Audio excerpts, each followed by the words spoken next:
Alright friends, in this lesson I will show you how to remove multiple elements from a list.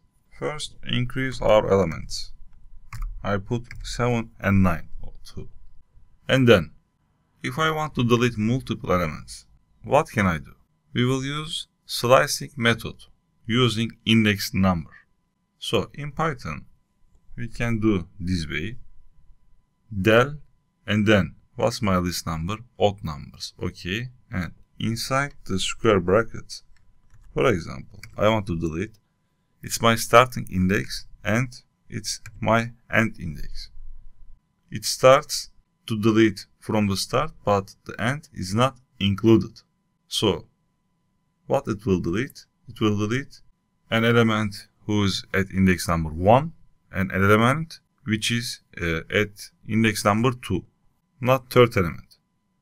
So here is my element. We will remove this because it exists at index number 1.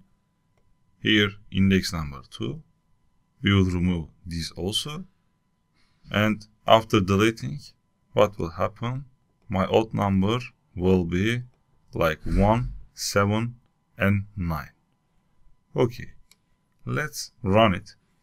So I right click and run it. You see 1, 7 and 9. So in conclusion, we can delete multiple elements using slicing method. Super.